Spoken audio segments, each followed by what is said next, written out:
ഇനിമേലെനിക്കു ജീവിതമെന്നാൽ ഉദ്ധിതനായ ഈശോ കുരിശിൽ മരിച്ചു മരണത്തിന്മേൽ വിജയം വരിച്ച ഈശോ. ഞാനിന്ന് വന്നിരിക്കുന്നത് നമ്മുടെ ഷാർജയിലെ സെൻറ്റ് മൈക്കിൾസ് ചർച്ചിലാട്ടോ.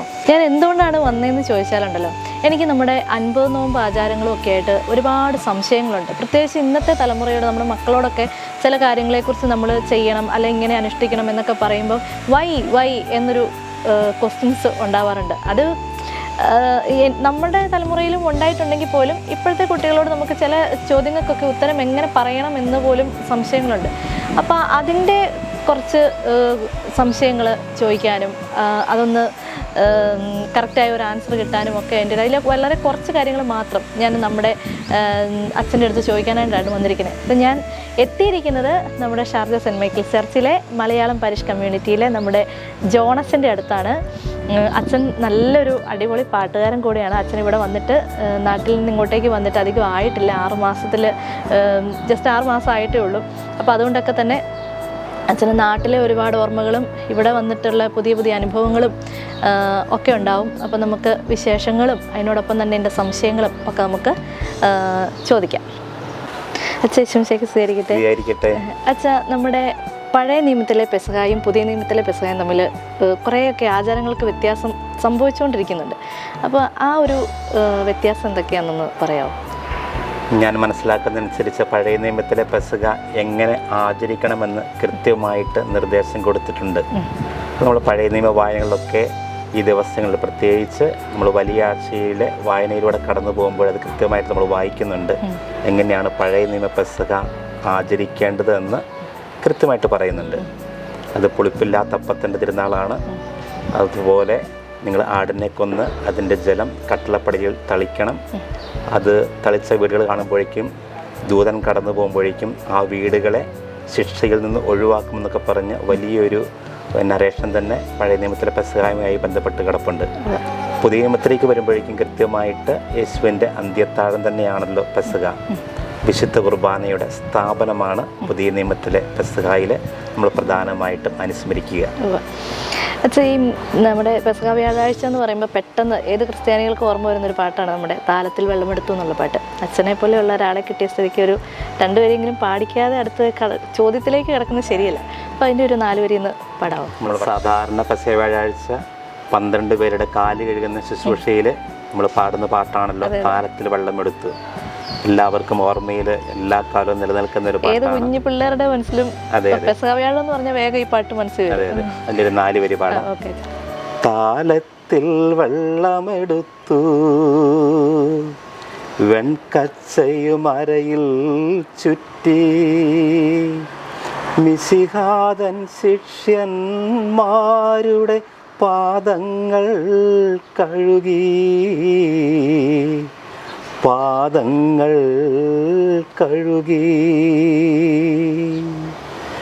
ഈ നമ്മുടെ ഈ പാട്ടിനകത്ത് അല്ലെങ്കിൽ കാറ്റഗിസത്തിനൊക്കെ നമ്മൾ പഠിച്ചു വരുന്നത് നമ്മളെല്ലാം ഈശോയുടെ ശിഷ്യന്മാരാണ്, ആ ഒരു രീതിയിൽ അനുവർത്തിച്ച് പോകുന്ന രീതിയിലാണ്. പക്ഷേ ഈ ഒരു ആചാരങ്ങളിലേക്ക് കിടക്കുമ്പം ഈ താളത്തിൽ വെള്ളമെടുത്തു അല്ലെങ്കിൽ കാലുകഴുകൽ ശുശ്രൂഷയൊക്കെ കൂടുതലും പുരുഷന്മാരിലേക്ക് മാത്രമായിട്ടാണത് മാറിയിരിക്കുന്നത്. പക്ഷേ അതെന്തുകൊണ്ടാണ് സ്ത്രീകളിലേക്ക് ആ ഒരു ആചാരം അനുവർത്തിച്ച് വരാത്തത്? കൃത്യമായിട്ട് തന്നെ എഴുതപ്പെട്ട ഒരു നിയമം പുരുഷന്മാർ മാത്രമേ പാടുള്ളൂ എന്നൊരു നിയമം ഇല്ല.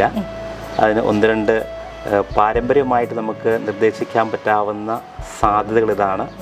ഈശോയുടെ ശിഷ്യന്മാരെല്ലാം പുരുഷന്മാരായിരുന്നു, 12 പേരും പുരുഷന്മാരായിരുന്നു. പക്ഷെ അതിൽ നിന്നൊക്കെ വ്യത്യസ്തമാക്കിക്കൊണ്ട് ദിവംഗതനായ ഫ്രാൻസിസ് മാർപ്പാപ്പ ഇപ്രകാരം പറഞ്ഞു, നിങ്ങൾക്ക് ആരെ വേണമെങ്കിലും തിരഞ്ഞെടുക്കാം, പുരുഷന്മാർ വേണം നിർബന്ധമില്ല, 12 പേര് വേണം നിർബന്ധമില്ല, അല്ലെങ്കിൽ ക്രൈസ്തവരോ ക്രിസ്ത്യാനികളോ തന്നെ വേണം നിർബന്ധമില്ല, ആരുമാവാം. അതുകൊണ്ട് കൃത്യമായിട്ട് തന്നെ ഒരു തിയോളജിക്കൽ ബിബ്ലിക്കൽ ഒരു എഴുതപ്പെട്ട റൂളില്ല. പക്ഷെ ആര് വേണമെങ്കിലും ആകാം. പക്ഷെ നമ്മുടെ കൾച്ചറിന്റെ സംസ്കാരത്തിന്റെ ഭാഗമായിട്ട്, പ്രത്യേകിച്ച് നമ്മുടെ ഒരു സംസ്കാരത്തിന്റെ ഭാഗമായിട്ട് പൊതുവെ 12 എണ്ണം കൃത്യമായിട്ട് നിജപ്പെടുത്തിക്കൊണ്ട് 12 പുരുഷന്മാരെ, അത് ഒരുപക്ഷെ ഓട്ടോ സർവേഴ്സോ യൂത്തോ അല്ലെങ്കിൽ പ്രായമായ പാപ്പന്മാർ ആരുമാവാം. നമ്മുടെ കൾച്ചറിൽ 12 പേരെയാണ്. നമ്മൾ സാധാരണ സ്ത്രീകളെ നമ്മുടെ കൾച്ചറിൽ ഈ കാലുകൾ ശുശ്രൂഷയിൽ പൊതുവെ ഉപയോഗപ്പെടുത്താറില്ല. പക്ഷെ തെറ്റില്ല. അച്ഛൻ്റെ ഓർമ്മയിൽ പെസഹ, ദുഃഖവെള്ളി, ദുഃഖശനി, ഈസ്റ്ററും എല്ലാം ഒന്ന് പെട്ടെന്നൊന്ന് ഓർത്തു വരാമോ? എൻ്റെ ഓർമ്മയിൽ പെസഹ വ്യാഴം എന്ന് പറഞ്ഞ് ഞാൻ ഓർക്കുന്നത്, അന്ന് പള്ളിയിൽ പോയി വിശുദ്ധ കുർബാനയുടെ മുൻപിൽ ആരാധനയ്ക്കായിട്ട് വീട്ടുകാർ കുഞ്ഞുനാളുകളിൽ നിർബന്ധപൂർവ്വം പറഞ്ഞയക്കുന്ന ഒരു ഓർമ്മ കൃത്യമായിട്ടുണ്ട്. അതോടൊപ്പം തന്നെ ഉച്ച കഴിഞ്ഞ് വീട്ടിൽ എല്ലാവരും ചേർന്ന് അപ്പം ഉണ്ടാക്കാനുള്ള ഒരു ഒരുക്കത്തിൻ്റെ ദിവസമാണല്ലോ. അന്ന് അയൽവക്കംകാരും ബന്ധുക്കളും എല്ലാവരും കൂടെ 4-5 വീടുകളിലായിട്ട് പോയി അപ്പം മുറിച്ച്, പ്രത്യേകിച്ച് കാർന്നവന്മാർ, ഇങ്ങനെ വല്യപ്പന്മാർ അപ്പം മുറിച്ച് സീനിയോറിറ്റി അനുസരിച്ച് ഇങ്ങനെ അപ്പം നമുക്ക് തരുന്നു, നമ്മൾ സ്വീകരിക്കുന്നു. അതാണ് പെസഹ വ്യാഴത്തിൻ്റെ ഒരു ഓർമ്മ. ദുഃഖവെള്ളിക്ക് സാധാരണ അടുത്ത് വലിയ മലയുണ്ട്. ആ മലയിൽ 3-4 ഇടവക്കാർ ഒന്ന് ചേർന്ന് ആ മലകയറ്റത്തിൻ്റെ ഒടുവിൽ കഞ്ഞി കിട്ടാറുണ്ട്. കഞ്ഞിയും അച്ചാറും ചെറുപയർ തോരനും കിട്ടാറുണ്ട്. അതൊക്കെയാണ് ദുഃഖവെള്ളിയുടെ ഓർമ്മ. എൻ്റെ സ്ഥലം നാട്ടിലെ കണ്ണൂർ പയ്യാവൂരാണ്. അവിടെ അടുത്ത് വലിയൊരു മലയുണ്ട്. അപ്പോൾ അവിടുത്തെ ഒരു ഫൊറാന ഒന്നിച്ചേർന്നാണ് ദുഃഖവെള്ളിയുടെ മലകയറ്റം നടത്തുക. തീർച്ചയായും ദുഃഖ ശനിയാഴ്ച പള്ളിയിൽ പൊതുവെ ആൾക്കാർ കുറവാണ്. അന്ന് ഞാൻ മനസ്സിലാക്കുന്നു എല്ലാവരും ഇറച്ചിക്കട പോകുന്ന ദിവസമാണെന്ന് തോന്നുന്നു. അതുകൊണ്ടാണോ എന്നറിയില്ല. എന്തായാലും അന്ന് ഡ്യൂട്ടിയും ക്ലാസ്സും അല്ലെങ്കിൽ മറ്റു ഉത്തരവാദിത്തമുള്ള ദിവസമാണ്, ഒരു ഹോളിഡേ അല്ല പൊതുവെ. അതുകൊണ്ട് തന്നെ പള്ളിയിൽ അല്പം ആൾക്കാരുടെ എണ്ണം കുറവാണെങ്കിൽ പോലും അന്ന് ജ്ഞാനസ്നാന വ്രതം നവീകരിക്കുന്ന ദിവസമാണ്. ജ്ഞാനസ്നാന വ്രത നവീകരണ പ്രാർത്ഥന ചൊല്ലുന്ന ദിവസവും കൂടിയാണ്. അതാണ് ദുഃഖശനി. ഈസ്റ്റർ ഞായർ തീർച്ചയായിട്ടും നമ്മൾ നോമ്പൊക്കെ വീടുന്ന ദിവസമായതുകൊണ്ട് പാതിരാ കുർബാന കഴിഞ്ഞ ഉടനെ തന്നെ നമ്മൾ വീട്ടിൽ വന്നിട്ട് നോമ്പ് മുറിക്കുന്ന ഒരു ചടങ്ങാണ്. പിന്നെ ഉച്ചയ്ക്ക് അല്ലെങ്കിൽ അത്താഴം അല്പം ഇറച്ചിയോ മീനൊക്കെ സാധാരണ ഉണ്ടാവാറുണ്ട്. അതാണ് ഈസ്റ്ററിനെ കുറിച്ചുള്ള ചില ചിന്തകൾ. എനിക്കു ജീവിതമെന്നാൽ ഉദ്ധിതനായ ഈശോ കുരിശിൽ മരിച്ചു മരണത്തിന്മേൽ വിജയം വരിച്ച ഈശോ. അച്ഛൻ, നമ്മൾ ഈ നോമ്പെടുക്കുമ്പം മാംസസാധനങ്ങളാണ് വർജിക്കാൻ നമസ്കാരങ്ങളിലൊക്കെ നമ്മൾ പഠിച്ചു വരുന്നത്. പക്ഷേ കാറ്റഗിസത്തിനൊക്കെ ചെല്ലുമ്പോൾ ടീച്ചേഴ്സൊക്കെ പറയാറുണ്ട്, അല്ലെങ്കിൽ നമ്മുടെ പേരൻസ് ഒക്കെ പറയാറുണ്ട്, നമുക്ക് ഇഷ്ടമുള്ള സാധനങ്ങൾ, ഇപ്പോൾ ടി വി കാണുന്നത് 50 ദിവസത്തേക്കൊന്നും വേണ്ടാന്ന് വയ്ക്കുക, അത് 25 നോമ്പിനാണെങ്കിലും ഏതിനാണെങ്കിലും. അപ്പം നമ്മൾ ഏറ്റവും കൂടുതൽ സമയം കളയുന്നത് അല്ലെങ്കിൽ നമ്മൾ കൂടുതൽ ഇഷ്ടപ്പെടുന്ന സാധനങ്ങളൊക്കെ ത്യജിക്കുക എന്ന് പറയുന്നതും ഉണ്ട്. അപ്പം ഇതും ഒരു നോമ്പിൻ്റെ ഭാഗമായിട്ട് നമുക്ക് കണക്കിലെടുക്കാൻ പറ്റുമോ? നോമ്പിൽ ഇഷ്ടപ്പെട്ട ഭക്ഷണ സാധനങ്ങൾ വേണ്ടാന്ന് വെക്കുന്നതാണല്ലോ നമ്മുടെ പാരമ്പര്യമായ ഒരു ശീലം. പ്രത്യേകിച്ച് ഇറച്ചിയോ മീനോ മുട്ടയൊക്കെ വേണ്ടാന്ന് വെക്കുന്നവരുണ്ട്. ചിലർ ഒരു പക്ഷേ ചില കുഞ്ഞുങ്ങളൊക്കെ ചോക്ലേറ്റ് പോലും വേണ്ടാന്ന് വെക്കുന്നവരുണ്ട്. ഒരു പരിധിവരെ ഇഷ്ടപ്പെട്ട സാധനങ്ങൾ അല്പം ത്യാഗത്തോടെ വേണ്ടാന്ന് വെക്കുന്നത് നോമ്പിൻ്റെ ഒരു തലം തന്നെയാണ്, അത് സംശയമില്ല. അതോടൊപ്പം തന്നെ കേരളത്തിലെ ഒരു മെത്രാൻ ഒരു വർഷത്തിൽ സർക്കുലർ ഇറക്കിയത് കൃത്യമായി ഓർക്കുന്നു. ഒരു ഡിജിറ്റൽ നോമ്പ്, സാമൂഹിക മാധ്യമങ്ങൾ പരമാവധി നമ്മൾ ഉപയോഗിച്ച് സമയം ചെലവഴിക്കുന്ന ഒരു ശീലമൊക്കെ ഉണ്ടെങ്കിൽ അതിൽ നിന്നും അല്പം ത്യാഗത്തോടെ ചില തീരുമാനങ്ങളെടുത്ത് ഒരു ഡിജിറ്റൽ നോമ്പ് ഈ കാലഘട്ടത്തിൽ വളരെ പ്രസക്തമാണെന്ന് തോന്നുന്നു. ഭക്ഷണ സാധനങ്ങൾ വേണ്ടാന്ന് വെക്കുന്നത് മാത്രമല്ല, ഒരു ഡിജിറ്റൽ നോമ്പ് നമുക്ക് ഈ കാലഘട്ടത്തിൽ ചിന്തിക്കാവുന്നതാണ്. അതുകൊണ്ട് കൃത്യമായിട്ട് ഇന്ന സാധനങ്ങൾ ഉപേക്ഷിക്കണമെന്നോ ഇന്ന സാധനങ്ങൾ ആവാമെന്നോ നിബന്ധനയില്ല. ഏറ്റവും കൂടുതൽ ഇഷ്ടമുള്ള ചില സാധനങ്ങൾ അല്പം ത്യാഗമെടുത്ത് മാനസിക ഒരുക്കത്തിന് വേണ്ടി നമ്മൾ വേണ്ടാന്ന് വെക്കുന്നത് നോമ്പിൻ്റെ ഒരു പുതിയൊരു ചൈതന്യമാണെന്ന് തോന്നുന്നു. പിന്നെ അതേപോലെ തന്നെ നമ്മുടെ ഈ അപ്പം മുറിക്കൽ ശുശ്രൂഷ, അപ്പം ഉണ്ടാക്കുന്നത് പഴയ നിയമത്തിൽ അല്ലെങ്കിൽ പഴയ പേരൻസ് ഒക്കെ പറഞ്ഞിരിക്കുന്ന അപ്പം ചുടുവായിരുന്നു. പിന്നെ ചില സ്ഥലങ്ങളിലും ചുടലാണ്. പക്ഷെ ഇപ്പം അത് കുറച്ചും കൂടെയൊക്കെ പരിഷ്കരിച്ച് ഈസി മെത്തേഡിലേക്ക് വന്നത് പുഴുങ്ങലായി. അപ്പം നമ്മൾ ആ ഒരു ആചാരത്തിൽ നിന്നും മാറി ഇങ്ങ് വന്ന് ആ ചുടലിൽ നിന്നും പുഴുങ്ങലിലേക്ക്, എന്നാലും ഇപ്പോഴും ചുടുന്നവരുണ്ട്. അങ്ങനെയൊക്കെ മാറ്റങ്ങൾ നമ്മൾ വരുത്തുമ്പം അത് കറക്റ്റ് ഒരു പഴയ ആചാര രീതി അല്ലെങ്കിൽ നമ്മളതിൻ്റെ ഒരു വിശ്വാസം നഷ്ടപ്പെടുന്ന പോലെ അങ്ങനെ എന്തെങ്കിലും സംഭവിക്കുന്ന ഇടയുണ്ടോ? അങ്ങനെ ഒരു ഇടയുണ്ടാകാൻ സാധ്യതയില്ല. കാരണം ഭക്ഷണ ക്രമീകരണം, ഒരു പ്രിപ്പറേഷൻ പോലും ഒരു കൾച്ചറുമായി ബന്ധപ്പെട്ടാണ് നിൽക്കുന്നത്. അതുകൊണ്ട് നമ്മുടെ നാട്ടിൽ തന്നെ, കേരളത്തിൽ തന്നെ കുരിശപ്പോ അല്ലെങ്കിൽ ഇലയപ്പോ ഒക്കെ ഉണ്ടാക്കുമ്പോൾ അതിൽ പോലും വ്യത്യസ്തതകളുണ്ട്. ഒരേ നാട്ടിലുള്ളവരുണ്ടാക്കുന്നത് തന്നെ പലതരത്തിലാണ്. റെസിപ്പി ഒന്നാണെങ്കിൽ പോലും അതിൻ്റെ രുചിയിലും കൂട്ടിലുമൊക്കെ ഒത്തിരി വ്യത്യാസമുണ്ട്. അതുകൊണ്ട് ഓരോ കൾച്ചറുമായി ബന്ധപ്പെട്ട് തന്നെയാണ് ഈ അപ്പത്തിൻ്റെ പ്രിപ്പറേഷനും ഇരിക്കുക. അതുകൊണ്ട് നമുക്ക് തെറ്റെന്ന് പറയാൻ പറ്റത്തില്ല. പക്ഷെ ഓരോ കൾച്ചറിൻ്റെയും അവരുടെ സ്വാതന്ത്ര്യവും അവരുടെ ചില ടേസ്റ്റുകളുമൊക്കെ ബന്ധപ്പെട്ടാണ് അതിൻ്റെ ഒരു ക്രമീകരണം.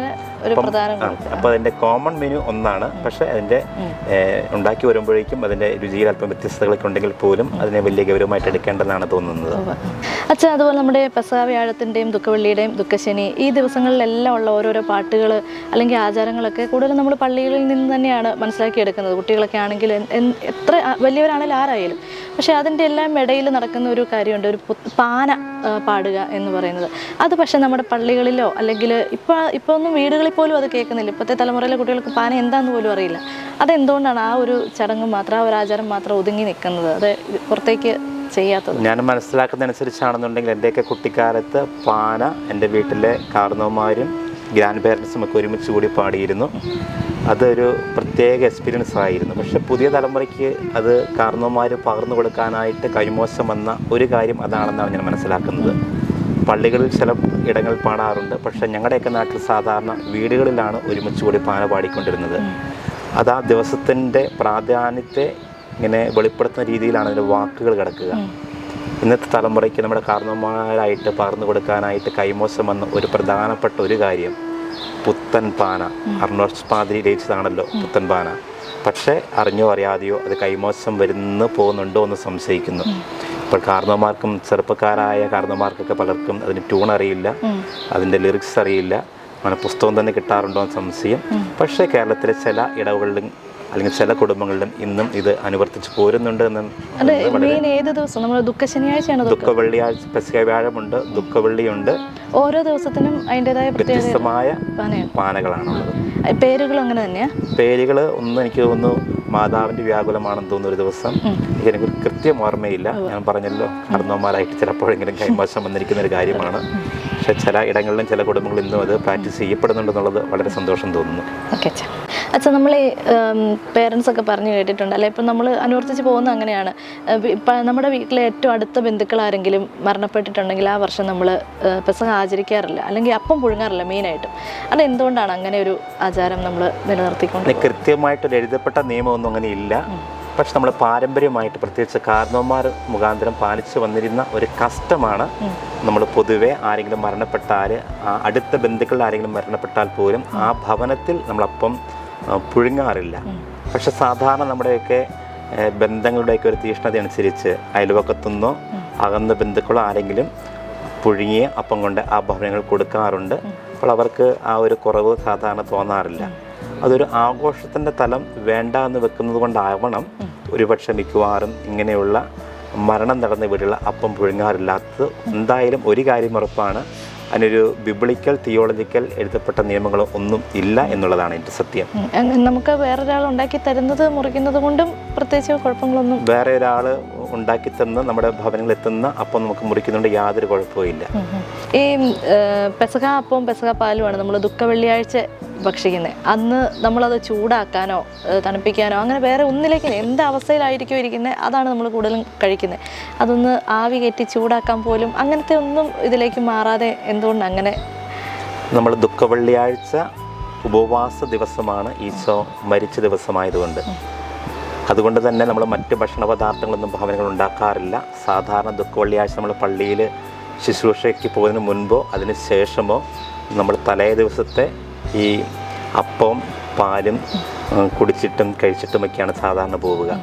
അത് നമ്മൾ ചൂടാക്കാറില്ല, ശരിയാണ്. കാരണം ഒരു പക്ഷെ ചൂടാക്കിയാൽ അതിൻ്റെ രുചിയിൽ വ്യത്യസ്തതകൾ വന്നേക്കാം. അതുകൊണ്ട് അതിൻ്റെ ഒരു ഒരു ഒരു വിശുദ്ധി കാത്തു സൂക്ഷിച്ചുകൊണ്ട് തന്നെയാണ് നമ്മൾ ദുഃഖവെള്ളിയാഴ്ചയോ അല്ലെങ്കിൽ ബാക്കി വരുന്ന ഭക്ഷണം പിന്നീട് ഉണങ്ങിയോ നമ്മൾ സൂക്ഷിക്കുന്നത്. അതുകൊണ്ട് ദുഃഖവെള്ളിയാഴ്ചയുടെ ആ ഗൗരവം കണക്കിലെടുത്തുകൊണ്ടാണ് മറ്റ് ഭക്ഷണ പദാർത്ഥങ്ങൾ നമ്മൾ ഉണ്ടാക്കാത്തതും കഴിക്കാത്തതും. നമ്മൾ ആകെപ്പാടെ കഴിക്കുന്നത് തലേ ദിവസത്തെ ബാക്കി മിച്ചം വന്നിരിക്കുന്ന അപ്പവും പാലും മാത്രം ഉപയോഗിക്കുന്നത്. അതിൻ്റെ രുചിയിലൊരിക്കലും വ്യത്യാസം വരാൻ പാടില്ല. ഈ ഗാഗുൽത്താമല എന്നുള്ള പാട്ട് നമ്മുടെ ദുഃഖവെള്ളിയാഴ്ചനെ, അതിപ്പോൾ ക്രിസ്ത്യൻ ഒന്നുമില്ല, ഏത് മതസ്ഥർക്കും പെട്ടെന്ന് പെട്ടെന്ന് ടച്ച് ചെയ്യുന്ന ഒരു പാട്ടാണ്. ആ ഒരു പാട്ടിൻ്റെ വരികളെല്ലാം അതിൻ്റെ ഒരു മുഴുവൻ കാര്യങ്ങളും കടന്നു പോകുന്നുണ്ട്. അതിലെ ഒരു 4 വരി എന്ന് പാടാണ്. ഏറ്റവും കൂടുതൽ ദുഃഖവെള്ളിയാഴ്ചയുടെ ഒരു അനുഭവം, ഒരു ഫീലിംഗ് നമുക്ക് കിട്ടുന്ന ഒരു പാട്ടാണല്ലോ ഗാഗുൽത്താമലയിൽ നിന്നും. ഒരു 4 വരി പാടാം. ഗാഗുൽത്താമലയിൽ നിന്നും വിലാപത്തിൻ മാറ്റൊലി കേൾപ്പൂ, ഏവമെന്നെ ക്രൂശിലേറ്റുവാൻ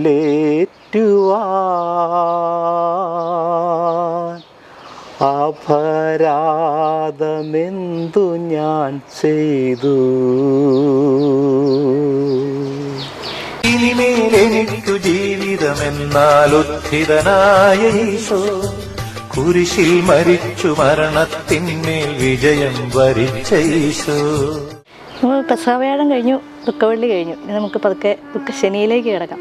ദുഃഖശനിയെക്കുറിച്ച് കൂടുതലായിട്ട് അങ്ങനെ വലിയ ഐതിഹ്യങ്ങളും കാര്യങ്ങളൊന്നുമില്ല. പള്ളിയിലാണെങ്കിലും അധികം ചടങ്ങില്ല. പക്ഷേ മെയിനായിട്ട് നടക്കുന്നതാണ് പുത്തൻ വെള്ളം, അതുപോലെ തിരി കൊടുക്കുന്നത്. എന്താണ് അതുകൊണ്ട് അനുസ്മരിപ്പിക്കുന്നത്? പുത്തൻ തിരി അല്ലെങ്കിൽ പുത്തൻ തീ, ലോകത്തിൻ്റെ പ്രകാശമായി ലോകത്തേക്ക് കടന്നു വന്ന ഈശോയെ അനുസ്മരിപ്പിക്കുന്ന ചടങ്ങാണ്. നമ്മൾ വെഞ്ചരിച്ച് തിരി കൊടുത്ത് വൈദികൻ അൾത്താരയിൽ നിന്ന് കത്തിച്ച് മറ്റെല്ലാവർക്കും ആ ദീപനാളം പകരുക. ലോകത്തിന് പ്രകാശമായി ഈ ഭൂമിയിലേക്ക് കടന്നു വന്ന ഈശോയെ അനുസ്മരിക്കുന്ന ചടങ്ങാണ് പുത്തൻ തീ അല്ലെങ്കിൽ പുത്തൻ തിരി വെഞ്ചരിപ്പ്. രണ്ടാമതായിട്ട് പുത്തൻ വെള്ളം വെഞ്ചരിപ്പുണ്ട്. അത് മാമോദിസായിലൂടെ നമ്മൾ സ്വീകരിച്ച പരിശുദ്ധാത്മാവിനെ അനുസ്മരിപ്പിക്കുന്ന ഒരു ചടങ്ങാണ് പുത്തൻ വെള്ളം വെഞ്ചരിപ്പ്. അതുകൊണ്ട് അന്നേ ദിവസം ദേവാലയങ്ങളിൽ നിന്ന് വെഞ്ചരിച്ച വെള്ളം നമ്മുടെ ഭവനങ്ങളിൽ നമ്മുടെ വിശുദ്ധമായ ആവശ്യങ്ങൾക്ക് വേണ്ടി കൊണ്ടുപോയി സൂക്ഷിക്കുന്ന ഒരു ചടങ്ങ് നമ്മുടെ സഭാ പാരമ്പര്യത്തിലുണ്ട്. പെസഹവ്യാഴവും ദുഃഖവെള്ളിയും നമ്മൾ അന്ന് സംഭവിച്ച ഈശോയുടെ കാലത്ത് സംഭവിച്ചത് തന്നെ നമ്മൾ ആചരിക്കുന്നു. പക്ഷേ ദുഃഖശനി മാത്രം നമ്മൾ മനുഷ്യരായിട്ടുണ്ടാക്കിയിരിക്കുന്ന ഒരു ആചാരം. ഈസ്റ്ററിലേക്കുള്ള ഒരു ഒരുക്കം. ഇനി ഈസ്റ്ററിനെ കുറിച്ച് അച്ഛന് ഒരുപാട് കാര്യങ്ങൾ, ഓർമ്മകൾ കാണും. പ്രത്യേകിച്ച് അച്ഛനായി വന്നതിന് ശേഷമുള്ള ഓർമ്മകളും അതിനു മുമ്പ് ജീവിച്ചിരുന്ന സമയത്തേക്ക് ആ ഒരു എന്തെങ്കിലും ഒരു ഡിഫറൻസ് അച്ഛന് ഫീൽ ചെയ്തിട്ടുണ്ടോ? ഇങ്ങനെ 10ാം ക്ലാസ് കഴിഞ്ഞ് സെമിനാരിൽ ചേർന്നതുകൊണ്ട് തന്നെ കൂടുതൽ ഭാഗവും ഈസ്റ്റർ അല്ലെങ്കിൽ ഈ കർമ്മങ്ങളൊക്കെ സെമിനാരിയിലാണ് ചെലവഴിച്ചിരിക്കുന്നത്. സെമിനാരിയിൽ സാധാരണ ഇങ്ങനെ വലിയ ഗുഹയുണ്ടാക്കി എന്തെങ്കിലുമൊക്കെ വളരെ ക്രിയേറ്റീവായിട്ട് ഇങ്ങനെ ഈശോയെ ഉയർപ്പിക്കുന്ന ഒരു ചടങ്ങാണ് ഓർമ്മ വരിക. അന്ന് വളരെ രസാവകമായ കുറേ കാര്യങ്ങളുണ്ട്. അതോടൊപ്പം തന്നെ വളരെ നമുക്ക് ക്യൂരിയോസിറ്റി തോന്നുന്ന രീതിയിൽ ഏതെങ്കിലുമൊക്കെ വെറൈറ്റി ആയിട്ടുള്ള രീതിയിൽ ഈശോയെ ഉയർപ്പിക്കുന്ന ഗുഹയുണ്ടാക്കി അങ്ങനെ ചെയ്യുന്ന ഒരു ചടങ്ങുകളൊക്കെയാണ് പ്രത്യേക ഓർമ്മ വരിക. പിന്നെ അതിനോടനുബന്ധിച്ചുള്ള കോര പ്രാക്ടീസ്, മറ്റ് കാര്യങ്ങൾ, പിന്നെ ഓഫ് കോഴ്സ് ഒരു ആത്മീയമായ ശുശ്രൂഷയെ മാറ്റിവെച്ചാൽ തീർച്ചയായിട്ടും നോമ്പ് വിടുന്ന ദിവസം കൂടെ ആയതുകൊണ്ട് നമുക്ക് അല്പം ഇറച്ചിയോ മീനോ അങ്ങനെയുള്ള ഭക്ഷണവുമായി ബന്ധപ്പെട്ട ഒരുക്കങ്ങളും ഞാൻ നന്നായിട്ട് ഓർക്കുന്നുണ്ട്. അച്ഛൻ്റെ നാട്ടിൽ നിന്നും വന്നതിന് ശേഷം ഇവിടുത്തെ ആദ്യത്തെ ഈസ്റ്റർ അല്ലേ? അപ്പം അച്ഛൻ എന്താണ് എക്സ്പെക്ട് ചെയ്യുന്നത്? നമ്മുടെ ഈ നാട്ടിലെ ഇവിടുത്തെ തമ്മിൽ എന്തായിരിക്കും വരാൻ പോകുന്നതെന്നൊക്കെ? ഇവിടെ വിശ്വാസികളെ സംബന്ധിച്ച് ഒത്തിരി തീഷ്ണതയേറിയ ഒരു ഓഡിയൻസിനെ പലപ്പോഴും കാണാറുണ്ട്. വളരെ ഇങ്ങനെ കണ്ടമിടർന്ന രീതിയിൽ ദൈവത്തെ വിളിച്ച് പ്രാർത്ഥിക്കുന്ന ഒരു ജനസമൂഹം നമ്മുടെ ഷാർജയിൽ അല്ലെങ്കിൽ UAE ഉണ്ട്. അത് കൃത്യമായിട്ട് കാണുമ്പോൾ നമുക്ക് ഒത്തിരി ഇൻസ്പിറേഷനാണ്. ഒരു കാര്യം ഉറപ്പാണ്, എല്ലാ ഉയർപ്പും നമുക്ക് തരുന്നത്, എല്ലാ ഈസ്റ്റർ നമുക്ക് തരുന്നത് ഒരു പ്രത്യാശയുടെ സന്ദേശമാണ്. ഇന്ന് ഞാനും നിങ്ങളുമൊക്കെ കടന്നു പോകുന്ന പല ദുഃഖവള്ളികൾക്കും അപ്പുറം ഒരു പ്രതീക്ഷയുടെ, പ്രത്യാശയുടെ ദിനം കാത്തിരിപ്പുണ്ട്. അതുകൊണ്ട് ഇന്നത്തെ ദിനത്തെ ഓർത്ത്, ഇന്ന് നമ്മൾ കടന്നു പോകുന്ന ദുഃഖവള്ളികളെ ഓർത്ത് ദുഃഖിക്കരുത്. അതിനപ്പുറം നമുക്കൊരു പ്രതീക്ഷയുടെ, പ്രത്യാശയുടെ ഈസ്റ്റർ നമുക്ക് വേണ്ടി കാത്തിരിപ്പുണ്ട് എന്നുള്ള കാര്യം ഇന്ന് ജീവിതത്തിൽ ദുഃഖിക്കുന്നവരൊക്കെ ഓർമ്മയിൽ സൂക്ഷിക്കണം. അച്ഛൻ നമ്മുടെ പെസഹവ്യാഴം, അതേപോലെ ദുഃഖശനി, ദുഃഖവെള്ളി, ഈസ്റ്റർ ഇതിനെക്കുറിച്ചൊക്കെ ഒരു പെട്ടെന്ന് കുറച്ച് സംശയങ്ങൾ ചോദിക്കാനുണ്ടായിരുന്നെല്ലാം അച്ഛൻ ചെറിയ രീതിയിൽ പെട്ടെന്ന് പറഞ്ഞു തന്നു. നമ്മുടെ ഈ വീഡിയോ കാണുന്ന പ്രേക്ഷകരോടും കുഞ്ഞു കുട്ടികളോടും ഒക്കെ എന്താണ് അച്ഛനൊരു മെസ്സേജ് കൊടുക്കാനുള്ള ഈ ഒരു ഈസ്റ്ററിനെ കുറിച്ച്? നമ്മൾ ഹോളി വീക്കിലൂടെയാണ് കടന്നു പോവുക. ഇംഗ്ലീഷിൽ ഹോളി വീക്ക്, മലയാളത്തിൽ വിശുദ്ധ വാരമെന്നാണല്ലോ പറയുന്നത്. അതുകൊണ്ട് തന്നെ പേര് സൂചിപ്പിക്കുന്നത് പോലെ ചിന്തയിലും വാക്കിലും പ്രവൃത്തിയിലുമൊക്കെ ഏറ്റവും കൂടുതൽ വിശുദ്ധി അനുകരിക്കേണ്ട ഒരു ആഴ്ചയാണ്. ആഴ്ചയിൽ മാത്രമല്ല, മുൻപോട്ടുള്ള ഓരോ ജീവിത നിലപാടുകളിലും ഈ വിശുദ്ധി കാത്തു സൂക്ഷിക്കാനായിട്ട് നമുക്കെല്ലാവർക്കും സാധിക്കട്ടെ എന്ന് പ്രത്യേകമായി പ്രാർത്ഥിക്കുന്നു. നമ്മുടെയൊക്കെ കുടുംബ പാരമ്പര്യങ്ങളിൽ, സഭാ പാരമ്പര്യങ്ങളിൽ ഉണ്ടായിരുന്ന ചില അമൂല്യമായ ചില കാര്യങ്ങളുണ്ട്. അപ്പം മുറിക്കൽ, പാന പാടുന്നത്, കയ്പുനീര്, പള്ളിയിലെ ശുശ്രൂഷകൾ, അങ്ങനെ നിരവധിയായ പാരമ്പര്യമായിട്ട് നമ്മൾ അനുഷ്ഠിച്ചു പോരുന്ന കുറേ കാര്യങ്ങളുണ്ട്. പുതിയ തലമുറയിലേക്ക് നമ്മുടെ മാതാപിതാക്കന്മാർ അത് ഒട്ടും കൈമോശം വരുത്താതെ പകർന്നു കൊടുക്കണമെന്ന് തന്നെയാണ് ആഗ്രഹിക്കുന്നത്. അല്ലെങ്കിൽ ഒരുപക്ഷെ നമ്മുടെ മാതാപിതാക്കന്മാർ വീട്ടിൽ അപ്പം മുറിക്കുന്നില്ല, പാന പാടുന്നില്ല, അല്ലെങ്കിൽ ദുഃഖവെള്ളിയുടെ കർമ്മങ്ങളിലോ പ്രധാനപ്പെട്ട ദിനങ്ങളിലൂടെ അവർ പങ്കെടുക്കാതെ മാറി നിന്നാൽ നമ്മുടെ മക്കളും അത് കണ്ട് കേട്ടു പഠിക്കുന്നുണ്ട്. അപ്പം മുറിക്ക് ഒരുമിച്ച് കൂടുമ്പോഴും വീട്ടിൽ ഒരുമിച്ച് കൂടി പാന പാടുമ്പോഴും അല്ലെങ്കിൽ മറ്റ് ശുശ്രൂഷകൾ പങ്കെടുക്കുമ്പോഴുമൊക്കെ അറിഞ്ഞോ അറിയാതെയോ നമ്മുടെ മക്കൾ ഇതെന്താണെന്നും ഇതെങ്ങനെയാണെന്നും ഒക്കെ കാണുകയും കേൾക്കുകയും പഠിക്കുകയും ചെയ്യുന്നുണ്ട്. അതുകൊണ്ട് നമ്മൾ കാരണവന്മാരായിട്ട് ഒരിക്കലും ഇങ്ങനെയുള്ള പാരമ്പര്യമായി നമുക്ക് കിട്ടിയ അമൂല്യ സ്വത്തുക്കളുണ്ട്. ഈ സ്വത്തുക്കളെ ഒരിക്കലും നഷ്ടപ്പെടുത്തി കളയരുത്. വിലയേറിയതാണ്. നമ്മുടെ അടുത്ത തലമുറയ്ക്ക് പറഞ്ഞു കൊടുക്കണം, പകർന്നു കൊടുക്കണം. ഇത്രയും വിലപ്പെട്ട ഒരു സമയം, പ്രത്യേകിച്ച് നമുക്കറിയാം, ഊഹിക്കാവുന്നേ ഉള്ളൂ. ഈ നോമ്പിൻ്റെ ഒരു സമയം ദിവസങ്ങൾ അടുത്ത് വരുന്നു, പെസഹ വ്യാഴമൊക്കെ എത്തിക്കഴിഞ്ഞു. അപ്പോൾ ഇതിൻ്റെയൊക്കെ ഇടയിൽ ഒരുപാട് തിരക്കുകൾ അച്ഛനുണ്ട്, കുംസാരങ്ങളായിട്ടും ഒക്കെ ഒരുപാട് തിരക്കുകളുണ്ട്. അപ്പോൾ ഇതിൻ്റെ എല്ലാ ഇടയിൽ എനിക്ക് ഉണ്ടായിരുന്ന കുറച്ച് മെയിനായിട്ടുള്ള കുറച്ച് സംശയങ്ങളായിരുന്നു ഞാനിപ്പോൾ ചോദിച്ചതൊക്കെ. അതിനൊക്കെയുള്ള ക്ലിയറായിട്ടുള്ള ഉത്തരങ്ങളും എനിക്ക് കിട്ടി. അപ്പോൾ ഇത്രയും വലിയ ഒരു ആഴ്ചയിൽ, ഈ ഒരു വലിയ ആഴ്ചയുടെ മാഹാത്മ്യവും വളരെ ചുരുങ്ങിയ വാക്കുകൾ കൊണ്ട്, വളരെ ചുരുങ്ങിയ സമയം കൊണ്ടും അച്ഛൻ എനിക്കും നമ്മുടെ പ്രേക്ഷകർക്കും എത്തിച്ചു കൊടുക്കുകയും ചെയ്തു. ഇത്രയും നല്ല മെസ്സേജൊക്കെ തന്ന അച്ഛൻ്റെ സമയം ഞങ്ങൾക്ക് വേണ്ടി തന്നതിനും എല്ലാത്തിനും അച്ഛന് ഒരുപാട് നന്ദി.